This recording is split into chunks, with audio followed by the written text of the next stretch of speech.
Hello everyone, my name is Neeraj Singla. ਅੱਜ मैं ਤੁਹਾਡੇ ਲਈ ਇੱਕ ਬਹੁਤ ਹੀ ਇੰਟਰਸਟਿੰਗ ਵੀਡੀਓ ਲੈ ਕੇ ਆਇਆ।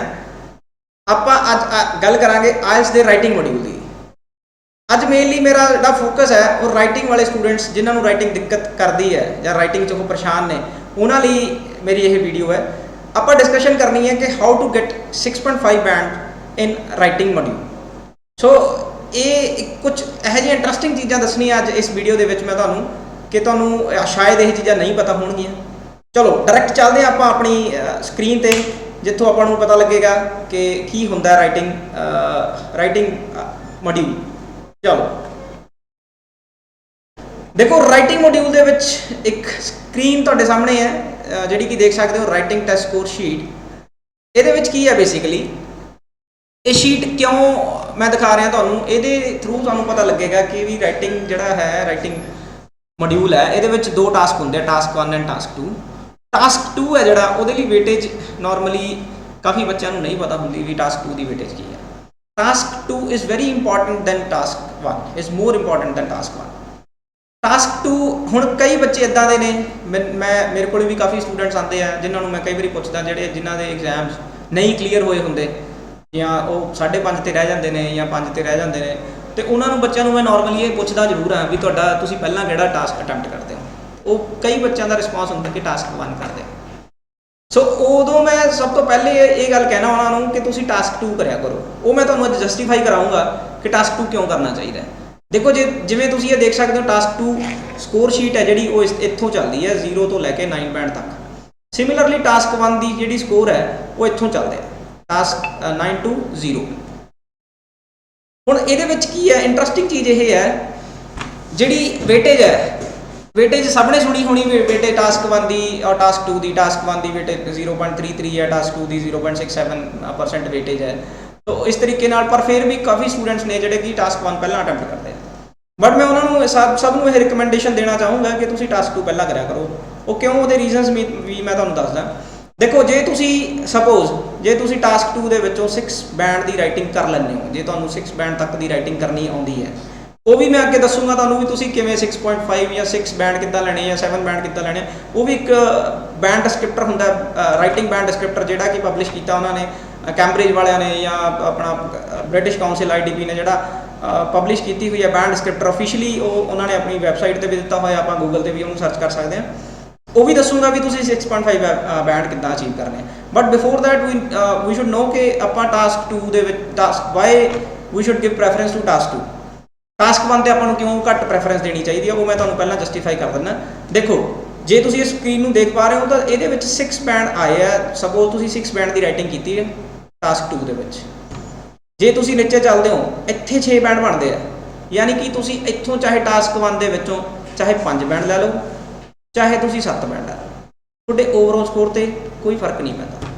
ਤੁਸੀਂ ਦੇਖ ਸਕਦੇ ਹੋ ਤਾਂ 2 ਬੈਂਡ ਨੇ ਟਾਸਕ 1 ਦੇ, 5 ਤੋਂ ਲੈ ਕੇ 7 ਤੱਕ ਤੁਸੀਂ ਕਹੇ ਜੀ ਵੀ ਰਾਈਟਿੰਗ ਲਿਖਿਆ ਹੋ, ਤੁਹਾਡੇ ਜੇ ਟਾਸਕ 2 ਦੇ ਵਿੱਚੋਂ 6 ਬੈਂਡ ਨੇ ਤਾਂ ਤੁਹਾਡੇ ਓਵਰਆਲ 6 ਬੈਂਡ ਹੀ ਆਉਣਗੇ, ਤੁਹਾਡੇ 6.5 ਨਹੀਂ ਹੋਣਗੇ।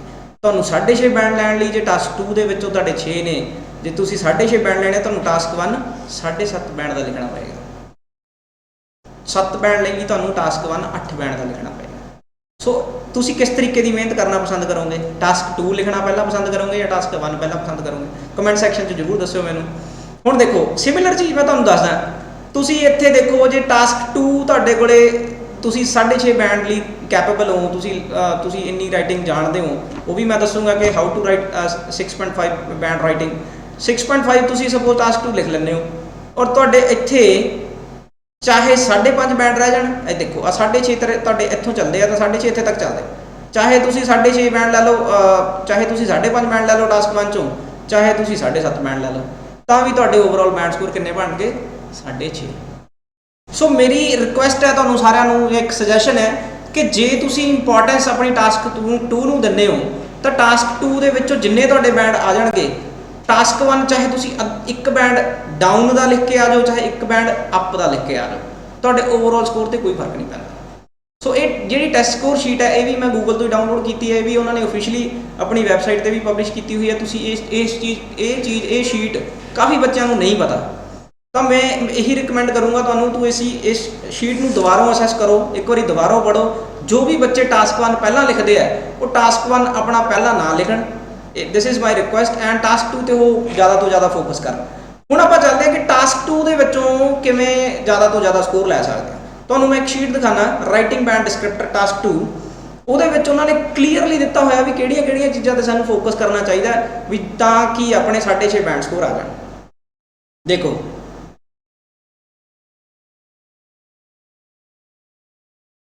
ਦੇਖੋ ਆ ਰਿਹਾ IELTS writing band descriptor task 2 public version. ਮਤਲਬ ਕੀ ਹੈ, ਪਬਲਿਕ ਲਈ ਇਹ ਦਿੱਤਾ ਹੋਇਆ ਵੀ ਜਿਹੜੇ ਬੱਚੇ ਹੈ ਜਿਨ੍ਹਾਂ ਨੂੰ ਗਾਈਡੈਂਸ ਨਹੀਂ ਮਿਲਦੀ ਸੀ, ਬੇਸਿਕਲੀ ਇਹ ਕੀ ਹੈ, ਇੱਕ ਤਰ੍ਹਾਂ ਦਾ ਤੁਹਾਡਾ ਸਿਲੇਬਸ ਹੈ।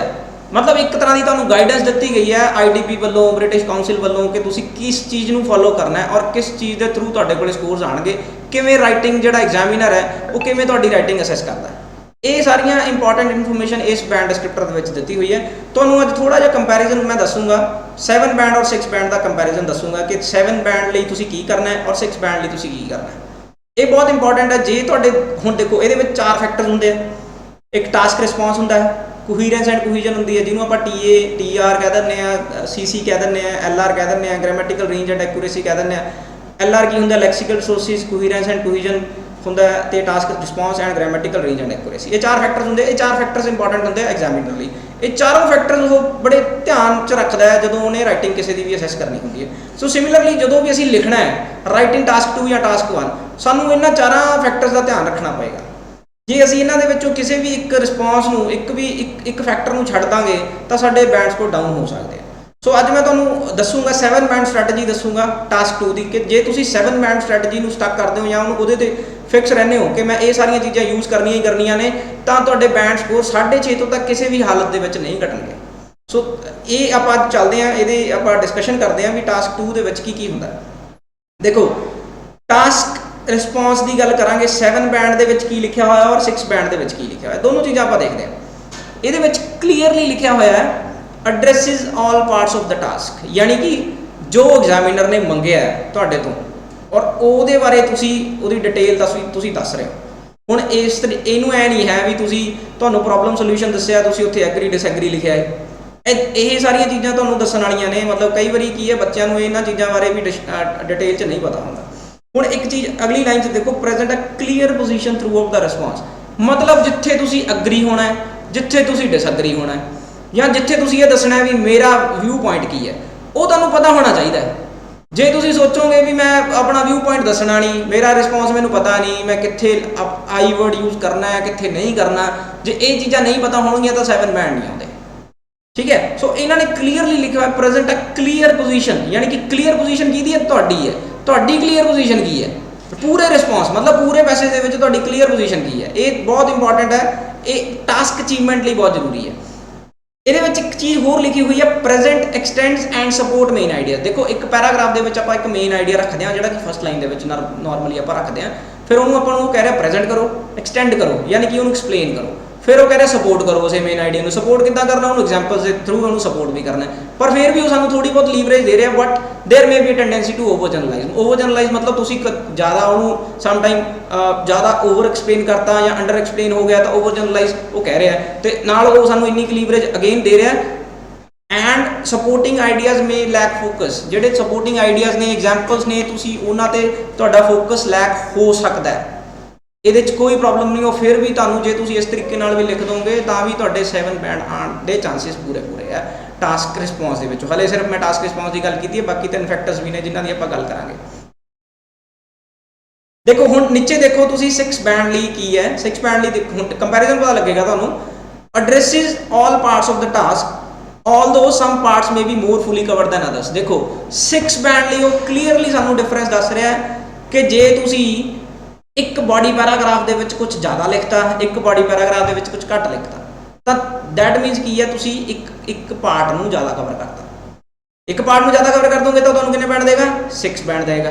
ਜੇ ਤੁਸੀਂ ਬਰਾਬਰ ਤੁਸੀਂ ਰੱਖਦੇ ਹੋ ਵੇਟੇਜ ਬਾਡੀ ਪੈਰਾਗ੍ਰਾਫ 1 ਦੀ, ਬਾਡੀ ਪੈਰਾਗ੍ਰਾਫ 2 ਦੀ, ਇੰਟਰੋ ਦੀ, ਕਨਕਲੂਜਨ ਦੀ, ਸਾਰਿਆਂ ਦੀ ਜੇ ਤੁਹਾਡੀ ਵੇਟੇਜ ਬਰਾਬਰ ਹੈ ਜਾਂ ਤੁਸੀਂ ਸਹੀ ਤਰੀਕੇ ਨਾਲ ਲਿਖ ਰਹੇ ਹੋ, ਪੋਜੀਸ਼ਨ ਤੁਹਾਡੀ ਕਲੀਅਰ ਹੈ, ਤਾਂ ਤੁਹਾਨੂੰ ਕੋਈ ਦਿੱਕਤ ਨਹੀਂ ਆਣੀ 7 ਬੈਂਡ ਲਈ। ਹੁਣ 6 ਬੈਂਡ ਲਈ ਅੱਗੇ ਦੇਖੋ, ਪ੍ਰੈਜ਼ੈਂਟ ਰੈਲੇਵੈਂਟ ਪੋਜੀਸ਼ਨ ਆਲਦੋ ਦਾ ਕਨਕਲੂਜਨ ਮੇ ਬਿਕਮ ਅਨਕਲੀਅਰ। ਮਤਲਬ ਤੁਸੀਂ ਪੋਜੀਸ਼ਨ ਤਾਂ ਦਿੱਤੀ ਟਾਸਕ 2 ਦੇ ਵਿੱਚ, ਇੰਟਰੋਡਕਸ਼ਨ ਵਧੀਆ ਲਿਖੀ ਤੁਸੀਂ, BP1 ਵੀ ਲਿਖਿਆ, BP2 ਵੀ ਲਿਖਿਆ, ਪਰ ਕਨਕਲੂਜਨ ਤੁਹਾਡਾ ਹੋ ਗਿਆ ਗੜਬੜ। ਮੰਨ ਲਓ ਤੁਹਾਡੇ ਤੋਂ ਕਨਕਲੂਜਨ ਸਹੀ ਨਹੀਂ ਲਿਖਿਆ ਗਿਆ, ਤਾਂ ਉਹ ਤੁਹਾਨੂੰ ਕਿੰਨੇ ਬੈਂਡ ਦਊਗਾ ਟਾਸਕ ਰਿਸਪੌਂਸ ਦੇ ਵਿੱਚੋਂ? 6 ਬੈਂਡ। ਸੋ ਇਹ ਸੀਗਾ ਬੇਸਿਕ ਡਿਫਰੈਂਸ ਟਾਸਕ ਰਿਸਪੌਂਸ ਦਾ।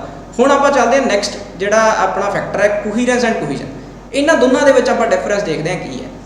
ਦੇਖੋ ਇਹਦੇ ਵਿੱਚ ਲਿਖਿਆ ਹੋਇਆ logically organises information and ideas, there is clear progression throughout. ਮਤਲਬ ਕੀ ਹੈ ਵੀ ਤੁਹਾਡੇ ਲੌਜੀਕਲੀ ਆਈਡੀਆਜ਼ ਕਨੈਕਟਡ ਹੋਣੇ ਚਾਹੀਦੀ ਹੈ। ਇੱਕ ਸਿੰਗਲ ਲਾਈਨ ਜਿਹੜੀ ਫਸਟ ਲਾਈਨ ਆਪਾਂ ਲਿਖਦੇ ਹਾਂ ਔਰ ਸੈਕੰਡ ਲਾਈਨ ਲਿਖਦੇ ਹਾਂ, ਉਹਨਾਂ ਦੋਨਾਂ ਦੇ ਵਿੱਚ ਇੱਕ ਕਨੈਕਸ਼ਨ ਹੋਣਾ ਬਹੁਤ ਇੰਪੋਰਟੈਂਟ ਹੈ। ਜੇ ਤੁਸੀਂ ਸਮ ਟਾਈਮ ਕੀ ਕਰਦੇ ਹੋ, ਕਦੇ ਤਾਂ ਤੁਸੀਂ ਫਸਟ ਲਾਈਨ ਕੁਝ ਹੋਰ ਲਿਖਤੀ, ਦੂਜੀ ਲਾਈਨ ਆਪਣੀ ਉਹਦੇ ਨਾਲ ਰਿਲੇਟ ਨਹੀਂ ਕਰ ਰਹੀ, ਤਾਂ ਤੁਹਾਨੂੰ ਉਹ ਬੈਂਡ ਸਕੋਰ ਘਟਾ ਦੇਗਾ। ਨੈਕਸਟ ਲਾਈਨ ਦੇ ਵਿੱਚ ਕੀ ਲਿਖਿਆ? Uses a range of cohesive devices appropriately. Cohesive devices ਕੀ ਹੁੰਦੇ? ਕੋਹੈਸਿਵ ਡਿਵਾਈਸਿਸ ਹੁੰਦੇ ਆ ਤੁਹਾਡੇ connectors. For example to begin with, however, ਇਹ ਤੁਹਾਡੇ ਸਾਰੇ ਹੋ ਗਏ ਕੋਹੈਸਿਵ ਡਿਵਾਈਸਿਸ। ਸੋ ਕੋਹੈਸਿਵ ਡਿਵਾਈਸਿਸ ਦੀ ਉਹ ਗੱਲ ਕਰ ਰਹੇ ਵੀ ਤੁਹਾਨੂੰ ਪ੍ਰੋਪਰਲੀ ਉਹਨੂੰ ਯੂਜ਼ ਕਰਨਾ ਆਉਣਾ ਚਾਹੀਦਾ। ਆਪਾਂ ਇਹਦਾ ਡਿਫਰੈਂਸ ਵੀ ਦੇਖਾਂਗੇ 6 ਬੈਂਡ ਦੇ ਔਰ 7 ਬੈਂਡ ਦੇ ਵਿੱਚ ਡਿਫਰੈਂਸ ਕੀ ਹੈ। ਹੁਣ ਅੱਗੇ ਕੀ ਲਿਖਿਆ? Although there may be some under and over use. ਮਤਲਬ ਤੁਸੀਂ ਕਿਸੇ ਜਗ੍ਹਾ ਤੇ ਕੁਝ ਕਿਸੇ ਓਵਰ ਯੂਜ਼ ਹੋ ਸਕਦੇ ਆ, ਅੰਡਰ ਯੂਜ਼ ਹੋ ਸਕਦਾ, ਬਟ ਉਹ ਤੁਹਾਨੂੰ ਲੀਵਰੇਜ ਦੇ ਰਿਹਾ, ਤੁਸੀਂ ਛੱਡ ਸਕਦੇ ਹੋ। ਮਤਲਬ ਇੱਕ ਅੱਧਾ ਤੁਸੀਂ ਉੱਪਰ ਨੀਚੇ ਲਿਖ ਵੀ ਦਿੱਤਾ ਤਾਂ ਵੀ ਕੋਈ ਪ੍ਰੋਬਲਮ ਨਹੀਂ ਹੈ। ਹੁਣ ਉਹਨੇ ਅੱਗੇ ਕੀ ਲਿਖਿਆ? Present a clear central topic within each paragraph. ਜਿੰਨੇ ਤੁਸੀਂ ਪੈਰਾਗ੍ਰਾਫ ਬਣਾਓਗੇ ਤੁਸੀਂ ਉਹਦੇ 'ਚ ਪਹਿਲੀ ਲਾਈਨ ਦੇ ਵਿੱਚ ਮੈਂਸ਼ਨ ਕਰੋਗੇ ਮੇਰਾ ਸੈਂਟਰਲ ਟੌਪਿਕ ਕੀ ਹੈ, ਮੈਂ ਕਿਸ ਚੀਜ਼ ਬਾਰੇ ਗੱਲ ਕਰਨ ਜਾ ਰਿਹਾ ਉਸ ਪੂਰੇ ਪੈਰਾਗ੍ਰਾਫ ਦੇ ਵਿੱਚ। ਉਹਨੇ ਇਹ ਲਿਖਿਆ ਹੋਇਆ। ਹੁਣ ਦੇਖੋ 6 ਬੈਂਡ ਲਈ same coherence and cohesion factor ਕੀ ਕਹਿੰਦਾ? ਉਹ ਕਹਿੰਦਾ arranges information and ideas coherently and there is a clear overall progression. ਚਲੋ ਠੀਕ ਹੈ, ਸੇਮ ਹੈ, ਕੋਈ ਬਹੁਤ ਜ਼ਿਆਦਾ ਫਰਕ ਨਹੀਂ ਹੈ। Uses cohesive devices effectively but cohesion within and or between sentences may be faulty or mechanical। ਮਤਲਬ ਕੀ ਹੈ? ਜਿਹੜੀ ਤੁਹਾਡੀ ਕੋਹੀਜ਼ਨ ਹੈ, ਰੈਫਰੈਂਸਿੰਗ ਜਿਹਨੂੰ ਕਹਿੰਦੇ ਆ ਆਪਾਂ, ਪ੍ਰੋਨਾਊਨਸ ਜਿੱਥੇ ਯੂਜ਼ ਕਰਨੇ ਹੁੰਦੇ ਆ ਬੇਸਿਕਲੀ, ਜੇ ਪ੍ਰੋਨਾਊਨਸ ਤੁਸੀਂ ਸਹੀ ਤਰੀਕੇ ਯੂਜ਼ ਨਹੀਂ ਕੀਤੇ, ਕਿਤੇ ਨਾ ਕਿਤੇ ਤੁਸੀਂ ਹਿਜ਼ ਦੀ ਜਗ੍ਹਾ देयर ਲਾਤਾ, देयर ਦੀ ਜਗ੍ਹਾ ਤੇ ਹਿਜ਼ ਲਗਾਤਾ, ਜਾਂ ਹਰ ਦੀ ਜਗ੍ਹਾ ਤੇ ਹਿਜ਼ ਲਗਾਤਾ, ਇਹ ਹੋ ਗਏ ਤੁਹਾਡੇ ਕੋਹੀਜ਼ਨ। ਜੇ ਤੁਸੀਂ ਗਲਤ ਕਰ ਲੈਂਦੇ ਹੋ ਤਾਂ ਵੀ ਉਹ ਤੁਹਾਨੂੰ ਕਹਿੰਦਾ ਵੀ ਕੋਈ ਗੱਲ ਨਹੀਂ, ਮੈਂ ਤੁਹਾਨੂੰ 6 ਬੈਂਡ ਦੇਣ ਲਈ ਤਿਆਰ ਹਾਂ। ਠੀਕ ਹੈ। ਰੈਫਰੈਂਸਿੰਗ ਇੱਥੇ ਉਹਨੇ ਅਗਲੀ ਲਾਈਨ 'ਚ ਕਲੀਅਰ ਕਰਦਾ, ਮੇ ਨਾਟ ਆਲਵੇਜ਼ ਯੂਜ਼ ਰੈਫਰੈਂਸਿੰਗ ਕਲੀਅਰਲੀ। ਮਤਲਬ ਰੈਫਰੈਂਸਿੰਗ ਤੁਸੀਂ ਕਲੀਅਰਲੀ ਯੂਜ਼ ਨਹੀਂ ਕਰ ਰਹੇ, ਤੁਹਾਨੂੰ ਉਹ 6 ਬੈਂਡ ਦੇਗਾ। But for 7 band you should make sure ਕਿ ਤੁਹਾਡੇ ਜਿਹੜੇ ਕੋਹੈਸਿਵ ਡਿਵਾਈਸਿਸ ਨੇ ਤੁਹਾਨੂੰ ਕਲੀਅਰਲੀ ਪਤਾ ਹੋਣ, ਔਰ ਤੁਸੀਂ ਸੈਂਟਰਲ ਟੌਪਿਕ ਕਲੀਅਰਲੀ ਦੱਸਣਾ ਹੈ। ਤੁਹਾਡਾ ਇਨਫੋਰਮੇਸ਼ਨ ਇੱਕ ਲਾਈਨ ਸੈਕਿੰਡ ਲਾਈਨ ਨਾਲ, ਜਿਹੜੀ ਫਸਟ ਲਾਈਨ ਹੈ, second line first, second line third line ਨਾਲ ਕਨੈਕਟ ਹੋਣੀ ਚਾਹੀਦੀ ਹੈ ਪ੍ਰੋਪਰਲੀ, ਤਾਂ ਕਿ ਉਹਨੂੰ ਪੂਰਾ ਪੈਸੇ ਸਮਝ ਆ ਜਾਵੇ। ਇੱਕ ਚੀਜ਼ ਮੈਂ ਤੁਹਾਨੂੰ ਹੋਰ ਇਨ ਬਿਟਵੀਨ ਦੱਸਣਾ ਚਾਹੂੰਗਾ। ਸਮਟਾਈਮਸ ਬੱਚਿਆਂ ਨੂੰ ਇਹ ਲੱਗਦਾ ਹੈ ਕਿ ਜੇ ਅਸੀਂ ਸਿਨੋਨੀਅਮ ਤੇ ਕੰਮ ਕਰ ਲਈਏ ਤਾਂ ਸਿਨੋਨੀਅਮ ਨਾਲ ਸਾਡੇ ਸਕੋਰ ਵੱਧ ਜਾਂਦੇ ਆ। ਇਹ ਬਿਲਕੁਲ ਗਲਤ ਹੈ। ਜੇ ਤੁਸੀਂ ਇਹ ਸੋਚਦੇ ਹੋ ਵੀ ਸਿਨੋਨੀਅਮ ਤੇ ਕੰਮ ਕਰ ਲਾਂਗੇ ਔਰ ਸਾਡੇ ਸਕੋਰ ਵੱਧ ਜਾਣਗੇ, ਦਿਸ ਇਜ਼ ਕੰਪਲੀਟਲੀ ਰੌਂਗ। ਮੈਂ ਤੁਹਾਨੂੰ ਦੱਸਦਾ, ਜਿੱਦਾਂ 4 ਫੈਕਟਰ ਹੈ, task response, coherence and cohesion, lexical sources, grammatical range and accuracy. ਤੁਸੀਂ ਦੇਖੋਗੇ ਜਿਹੜੀ ਸਿਨੋਨੀਅਮ ਹੈ ਔਰ ਵੋਕੈਬ ਜਿਹਨੂੰ ਆਪਾਂ ਕਹਿੰਦੇ ਆ, ਵੋਕੈਬਲਰੀ ਕਹਿੰਦੇ ਆ, ਵੋਕੈਬਲਰੀ ਦਾ ਪੋਰਸ਼ਨ ਦੀ ਵੇਟੇਜ ਕਿੰਨੀ ਹੈ? ਸਿਰਫ 25% ਹੈ। ਤੁਸੀਂ ਸਿਰਫ 25% ਨੂੰ ਧਿਆਨ 'ਚ ਰੱਖ ਕੇ 75% ਖਰਾਬ ਨਾ ਕਰੋ। ਠੀਕ ਹੈ। ਸੋ ਤੁਹਾਡੇ ਲਈ ਸਾਰੇ ਫੈਕਟਰ ਇੰਪੋਰਟੈਂਟ ਨੇ।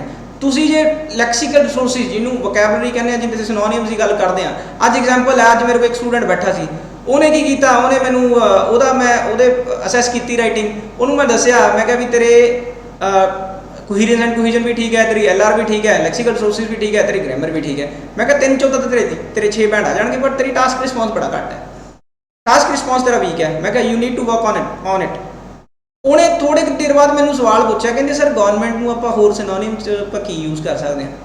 ਫਿਰ ਮੈਂ ਥੋੜਾ ਜਿਹਾ ਉਹਨੂੰ ਸਮਝਾਇਆ। ਮੈਂ ਕਿਹਾ ਦੇਖੋ ਬੱਚੇ, ਹੁਣੇ ਮੈਂ ਤੁਹਾਨੂੰ ਦੱਸ ਕੇ ਹਟਿਆ ਵੀ ਤੁਹਾਨੂੰ LR ਤੇ ਫੋਕਸ ਨਹੀਂ ਕਰਨ ਦੀ ਲੋੜ, ਤੁਹਾਨੂੰ ਟਾਸਕ ਰਿਸਪੌਂਸ ਤੇ। ਸੋ ਇਹ ਪ੍ਰੋਬਲਮ ਮੈਂ ਕਾਮਨਲੀ ਦੇਖੀ ਹੈ ਬੱਚਿਆਂ ਦੇ ਵਿੱਚ। ਬੱਚੇ ਕੀ ਕਰਦੇ ਆ, ਸਿਨੋਨਿਮ ਤੇ ਬੜਾ ਧਿਆਨ ਦਿੰਦੇ ਆ। ਉਹਨਾਂ ਨੂੰ ਬੜਾ ਹੁੰਦਾ ਵੀ ਮੈਂ ਜੇ ਸਿਨੋਨਿਮ ਲਿਖ ਦੂੰਗਾ ਤਾਂ ਮੇਰੇ ਬੈਂਡ ਸਕੋਰ ਵੱਧ ਜਾਣਗੇ। ਬਿਲਕੁਲ ਗਲਤ ਅਪਰੋਚ ਹੈ, ਬਿਲਕੁਲ ਗਲਤ ਥਾਟ ਆ ਉਹਨਾਂ ਦੀ। ਜੇ ਤੁਸੀਂ ਸਿਨੋਨਿਮ ਤੇ ਫੋਕਸ ਕਰਦੇ ਹੋ ਵੀ ਤੁਹਾਡੇ ਸਕੋਰ ਵੱਧ ਜਾਣਗੇ, ਸਿਨੋਨਿਮ ਬਿਲਕੁਲ ਇੰਪੋਰਟੈਂਟ ਨੇ, ਪਰ ਉਹਨਾਂ ਦੀ ਵੇਟੇਜ ਓਨਲੀ 25% ਹੈ। ਜੇ ਤੁਸੀਂ ਟਾਸਕ ਸਹੀ ਨਹੀਂ ਕਰਕੇ ਆਉਂਦੇ, ਤੁਸੀਂ ਰੈਫਰੈਂਸਿੰਗ ਸਹੀ ਨਹੀਂ ਕਰਕੇ ਆਉਂਦੇ, ਤੁਹਾਡੇ ਸੈਂਟੈਂਸ ਸਟਰਕਚਰਸ ਕਲੀਅਰ ਨਹੀਂ ਹੈਗੇ, ਤਾਂ ਤੁਹਾਡੇ 6 ਬੈਂਡ ਜਾਂ 6.5 ਬੈਂਡ ਆਉਣ ਦੀ ਉਮੀਦ ਨਹੀਂ ਹੈ। ਇਕੱਲੇ LR ਦੇ ਥਰੂ ਤੁਹਾਡੇ ਸਕੋਰ ਨਹੀਂ ਵਧਣਗੇ, ਉਹਦੀ ਵੇਟੇਜ ਸਿਰਫ 25% ਹੈ। ਮਾਰਕ ਮਾਈ ਵਰਡਸ। ਸੋ ਹੁਣ ਦੱਸਦੇ ਤੁਹਾਨੂੰ 7 ਬੈਂਡ ਲੈਕਸੀਕਲ ਰਿਸੋਰਸਿਸ ਕੀ ਹੁੰਦੇ ਆ। ਵੋਕੈਬਲਰੀ ਦੀ ਗੱਲ ਕਰ ਰਿਹਾ। 7 ਬੈਂਡ ਲਈ ਕੀ ਜ਼ਰੂਰੀ ਹੁੰਦਾ? Uses a sufficient range of vocabulary to allow some flexibility and precision, ਮਤਲਬ ਤੁਹਾਡੇ ਕੋਲੇ ਵੋਕੈਬਲਰੀ ਦੇ ਵਰਡਸ ਹੋਣੇ ਚਾਹੀਦੇ ਆ ਡੈਫੀਨੇਟਲੀ। ਤੁਸੀਂ ਫਲੈਕਸੀਬਲੀ ਤੁਸੀਂ ਇੱਕ ਵਰਡ ਨੂੰ ਕਿੰਨੇ ਵਧੀਆ ਤਰੀਕੇ ਨਾਲ ਯੂਜ਼ ਕਰ ਸਕਦੇ ਹੋ, ਕਿੰਨੇ ਉਹਦੇ ਸਿਨੋਨਿਮ ਯੂਜ਼ ਕਰ ਸਕਦੇ ਹੋ। ਡੈਫੀਨੇਟਲੀ ਉਹ ਕਹਿ ਰਿਹਾ 7 ਬੈਂਡ ਲਈ ਲੋੜ ਹੈਗੀ ਹੈ। Uses less common lexical items with some awareness of style and collocation. ਹੁਣ ਦੇਖੋ ਕਈ ਬੱਚਿਆਂ ਨੂੰ ਕੋਲੋਕੇਸ਼ਨ ਵਰਡ ਹੀ ਨਹੀਂ ਪਤਾ ਹੁੰਦਾ। ਕੋਲੋਕੇਸ਼ਨ, ਵਾਟ ਇਜ਼ ਕੋਲੋਕੇਸ਼ਨ? ਕੋਲੋਕੇਸ਼ਨ ਦਾ ਮਤਲਬ ਹੁੰਦਾ ਹੈ ਵੀ ਜਦੋਂ ਦੋ ਵਰਡਸ ਨੇ ਜਿਹੜੇ ਉਹ ਇਕੱਠੇ ਚੱਲਦੇ ਆ। ਐਗਜ਼ਾਮਪਲ ਦਿੰਦਾ ਮੈਂ ਤੁਹਾਨੂੰ ਕਿ ਇੱਕ ਤੁਸੀਂ ਜਿਹੜਾ ਇੱਕ ਬ੍ਰਦਰ ਹੈ, ਬੇਸਿਕਲੀ ਬ੍ਰਦਰ ਵਰਡ ਹੈ, ਬ੍ਰਦਰ ਦੇ ਅੱਗੇ ਤੁਸੀਂ ਬਿਗ ਲਗਾਓਗੇ ਕਿ ਲਾਰਜ ਲਗਾਓਗੇ? ਓਬਵੀਅਸਲੀ ਬਿਗ ਲਗਾਓਗੇ ਤੁਸੀਂ, ਲਾਰਜ ਬ੍ਰਦਰ ਤਾਂ ਕੋਈ ਵੀ ਨਹੀਂ ਕਹਿੰਦਾ। ਪਰ ਕੀ ਹੈ, ਜਦੋਂ ਤੁਸੀਂ ਬਿਗ ਦਾ ਸਿਨੋਨਿਮ ਲੱਭੋਗੇ ਤਾਂ ਤੁਹਾਨੂੰ ਲਾਰਜ ਸਿਨੋਨਿਮ ਮਿਲ ਜੂਗਾ। ਹੁਣ ਤੁਸੀਂ ਆ ਗਈ ਨਾ ਉੱਥੇ ਹੀ ਗੱਲ ਕਿ ਤੁਸੀਂ ਜਦੋਂ ਬਿਗ ਦਾ ਸਿਨੋਨਿਮ ਲੱਭਦੇ ਹੋ ਲਾਰਜ ਮਿਲ ਜਾਂਦਾ, ਫਿਰ ਤੁਸੀਂ ਉੱਥੇ ਲਾਰਜ ਬ੍ਰਦਰ ਕਿਉਂ ਨਹੀਂ ਲਾਉਂਦੇ ਤੇ ਰਾਈਟਿੰਗ 'ਚ ਲਿਖਣ ਲੱਗ ਗਏ? ਸੋ ਇਦਾਂ ਦੀ ਪ੍ਰੋਬਲਮ ਹੁੰਦੀ ਹੈ। ਕੋਲੋਕੇਸ਼ਨ ਇਹਨੂੰ ਕਹਿੰਦੇ ਆ। ਹੁਣ ਸਪੋਜ਼ ਜੇ ਤੁਸੀਂ ਕੋਲੋਕੇਸ਼ਨ ਐਵੇਂ ਦੀ ਤੁਸੀਂ ਹੁਣ ਤੁਹਾਨੂੰ ਕਈ ਇੰਸਟੀਟਿਊਟਸ ਕੀ ਕਰਦੇ ਹੋ, ਕਾਫੀ ਹੈਵੀ ਵਰਡ ਦੱਸ ਦਿੰਦੇ ਆ ਵੀ ਆਹ ਹੈਵੀ ਵਰਡਸ ਲਿਖ ਲਓ, ਆਹ ਹੈਵੀ ਵਰਡ ਲੱਗ ਲਓ, ਤੁਹਾਡੇ ਸਕੋਰ ਵੱਧ ਜਾਣਗੇ। ਦੇਖੋ ਇਦਾਂ ਨਹੀਂ ਹੁੰਦਾ। ਤੁਹਾਨੂੰ ਜੇ ਕੋਲੋਕੇਸ਼ਨ ਨਹੀਂ ਪਤਾ, ਤੁਸੀਂ ਹੈਵੀ ਵਰਡ ਲਿਖਿਆ ਹੈਗਾ, ਕੋਲੋਕੇਟ ਕਰਕੇ ਕੁਝ ਲਾਰਜ ਬ੍ਰਦਰ ਬਣ ਜਾਵੇ, ਫਿਰ ਤੁਹਾਡੀ ਰਾਈਟਿੰਗ ਦਾ ਕੀ ਹੋ ਜਾਊਗਾ? ਸਤਿਆਨਾਸ਼। ਸੋ ਇਹ ਜਿਹਾ ਕੁਝ ਨਹੀਂ ਕਰਨਾ। ਤਾਂ ਮੈਂ ਹਮੇਸ਼ਾ ਹੀ ਫੋਕਸ ਕੀਤਾ ਵੀ ਤੁਹਾਡੇ ਬੈਂਡ ਆਣੇ ਚਾਹੀਦੇ ਆ। ਇਹ ਨਹੀਂ ਹੈਗਾ ਕਿ ਤੁਸੀਂ ਰਾਈਟ ਉਹਦੇ ਵੋਕੈਬ ਦੇ ਪਿੱਛੇ ਪਏ ਔਰ ਤੁਹਾਡੇ ਬੈਂਡਸ ਆ ਜਾਣਗੇ, ਇਹ ਇਦਾਂ ਨਹੀਂ ਹੁੰਦਾ। ਤੁਸੀਂ ਇਹਦੇ ਵਿੱਚ ਦੇਖੋ ਉਹਨਾਂ ਨੇ ਲਿਖਿਆ ਕੋਲੋਕੇਸ਼ਨ ਦੀ ਅਵੇਅਰਨੈਸ ਹੋਣੀ ਚਾਹੀਦੀ ਹੈ। ਜੇ ਆਪਾਂ ਨੂੰ ਕੋਲੋਕੇਸ਼ਨ ਬਾਰੇ ਪਤਾ ਨਹੀਂ, ਫਿਰ ਆਪਾਂ ਸਿਨੋਨਿਮ ਦੇ ਪਿੱਛੇ ਕਿਉਂ ਭੱਜਦੇ ਹਾਂ? ਠੀਕ ਹੈ।